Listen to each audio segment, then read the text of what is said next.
auzi tu, dragă drăguță, mi-ai cerut ciorac cu panglicuță. Și-ai mai vrea, și-ai mai vrea, și-ai mai vrea, matale, să-ți cumpere neica și sandale. So, Senor Ojeda. Yeah, he was by that time general, and he was retired. Right. So I knew this from the portero, from the person that was there. It was the same porter at The doorman, building, the doorman. We They know knew everybody, of course. and he told me every time now the major is now colonel, and the colonel is They know now the gossip, general, everything. etc., etc. Okay, so we came to visit, innocent of any other motive or plan, just social visit. Mrs. Ojeda was an anti-Semite because she was high society, raised in Argentina, and unsophisticated, but at least her name carried a lot of weight and all that. You know, she had the money behind her, Yeah. her husband's title and all the that. husband was just a civil servant or army servant, and as we sat for coffee or cocktail, whatever it was, it was coffee. It was 11 o'clock in the morning. I remember this like yesterday. Ojeda is telling me that he just retired and he's moving into some kind of a chemical company or some, when the journalists retire, they go into some kind of a They go into big consulting, business. business, juicy jobs, And I said, where did you retire from? He said, my last job was the commander of the national police. Wow. I said, wow, how did you move from the army to the police? Right. He says, well, unfortunately, my colleague, the person I succeeded, was killed by the terrorists. Oh, I'm sorry to hear that. How was he killed? Well, his daughter was a college student, and she befriended a very nice lady, young woman, who was also a college student, and they were studying for finals, and she slept the night at the general's house, and the young woman was terrorist. She planted a bomb under the bed of the general and his wife. The one that died, the one that was The one killed. that died, and either by Remote something, it detonated. whatever it is, blew them to pieces. And this was really one of the big, sort of like the event of the month, Right. Because you don't kill the general, the Chief of the police of the national police, Right, without any consequences. So General Ojeda became, I think his name was Julio, whatever, became now the director of the National Police, and it was tough. It was very tough, but now he was retired.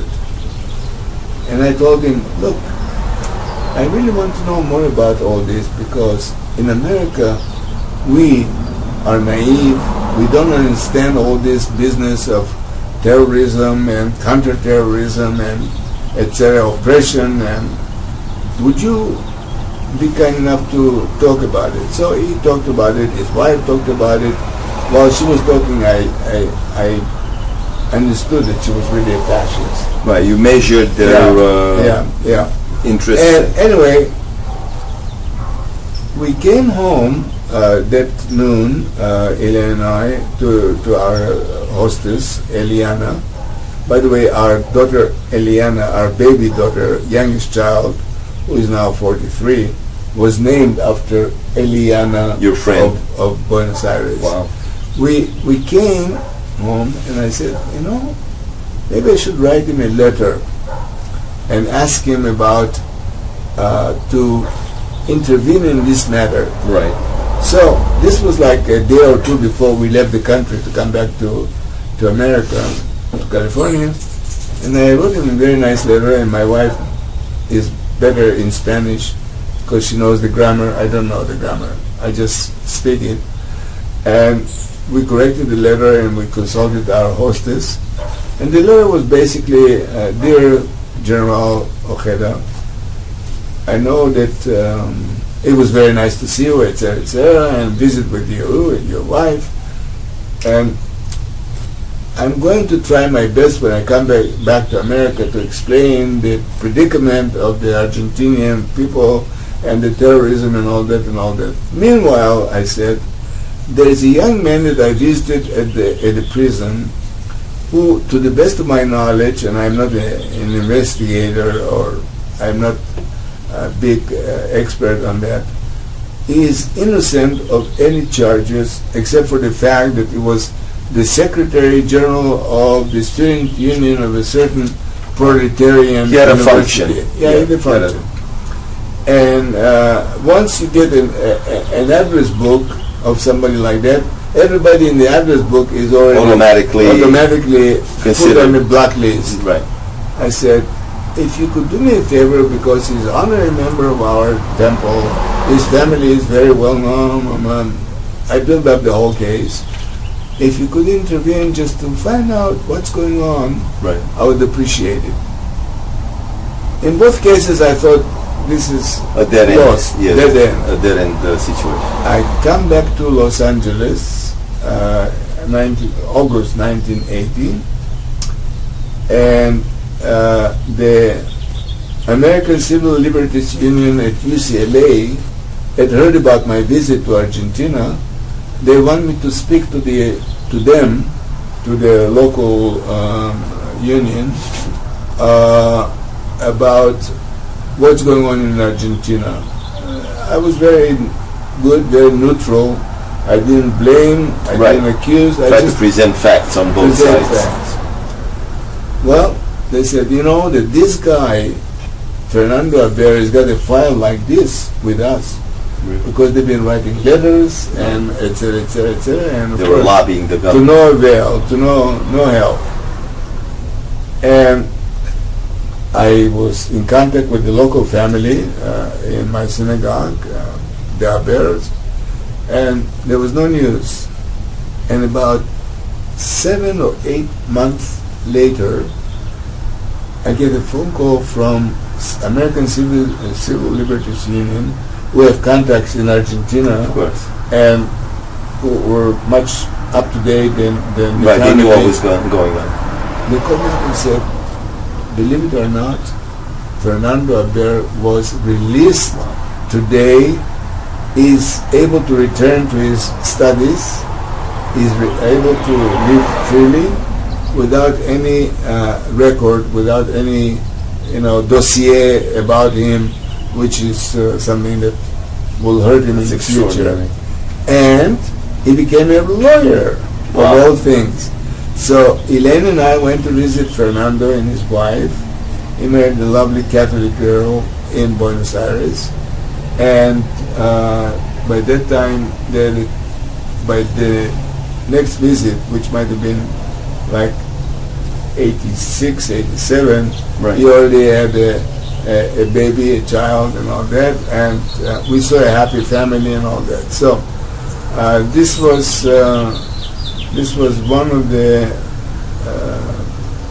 one of the souls that I try to save, and hopefully, I mean, I don't hear from him, but there's no reason. You succeeded, obviously. There's no reason to hear from him. You followed your heart and you did your best. I don't hear from the Romanian guy that I told you about, who is now a multimillionaire in Chicago or Canada, or wherever it is. Well, hopefully he's busy helping other people. Hopefully.